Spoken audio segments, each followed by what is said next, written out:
OK, let's get more, should we now, on the politics of the day with the leader of the Lib Dem, Sir Ed Davey. Hi, it's good to see you. Thank you for joining us on the programme. Prime Minister is in India. Let's start there then, should we, first of all, and then move on to partygate. Should we be doing business with a country that is supporting Russia during the war in Ukraine? Well, we should be talking to them and telling them not to and asking them not to. But India is a very important ally for the United Kingdom and the West, and will only pull them away from Russia if we engage with them. And India has been one of our friends. My concern is that the Prime Minister keeps doing really bad trade deals that actually aren't good for our country. He's letting down farmers, he's letting down businesses, he's letting down people and workers. And I just worry that he'll conclude a bad deal. Is it not undermining sanctions, though, by buying oil from Russia in rupees? Well, I think we should stop buying oil and gas, and whether it's... I'm thinking particularly of the Indians. But India and Germany. I mean, there are European countries who should stop funding Putin. And I've argued, when I was Secretary for Energy and Climate Change, that we should take away the fossil fuels from our energy system as quickly as possible.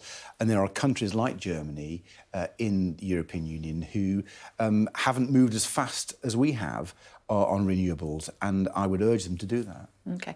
Talk to me about partygate then.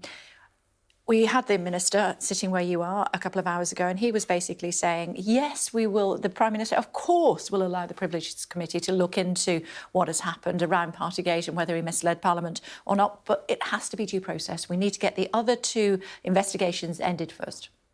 Well, I think it's wrong. This is actually all about bereaved families. It's all about the people who lost their loved ones, who kept to the rules, and they saw the person who wrote those rules not obeying them. He's been fined.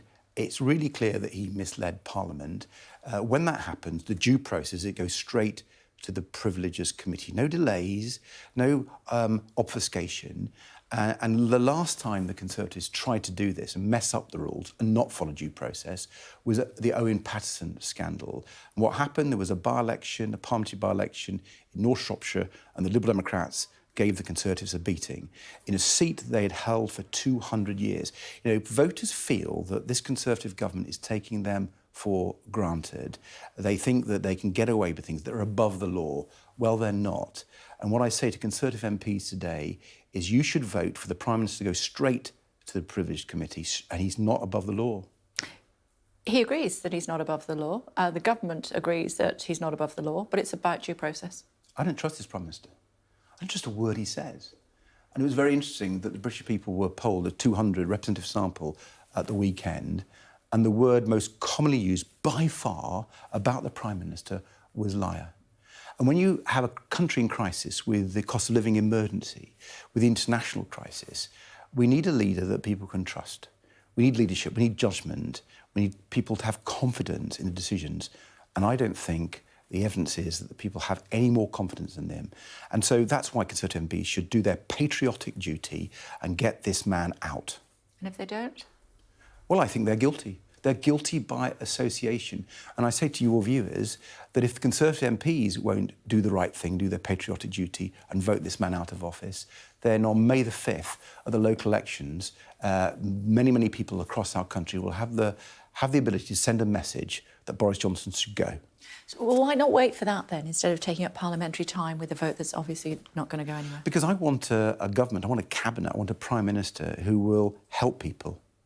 We've got a government that is failing. Many other countries around the world are helping people with their energy bills, with the cost of living. Our government, this Conservative government, are raising taxes. They're making a difficult situation even worse. And they're also choosing unfair taxes that hit the lowest paid. And Liberal Democrats are saying that is wrong. We should help people now. We should have tax cuts. So I've argued for a cut in VAT that would be worth for the average family £600 a year. That's the size of the help that would begin to make a real difference for people who are struggling. You know, of course, that the Prime Minister is in India. We've just got a picture in of him, actually, just as we're chatting to you. I mean, it literally is a headline writer's dream. To me, it looks as though he's spinning yarn. Yeah, well, this is a man who spins everything. You know... That's another one they'll use. Yeah, I mean, the thing is, as I said, the British people don't trust this man.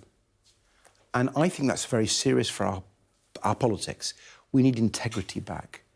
We need justice back. We need fairness back. And I'm afraid he doesn't stand for that. He's out of touch.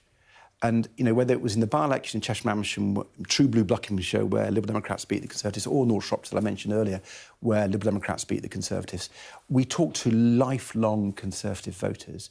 They don't see him as decent. He spins his way out of things. Well, I think time has caught up with him, and I think lifelong Conservative voters are switching away, and in many parts of the country, they're switching to the Liberal Democrats. We'll see. We'll see.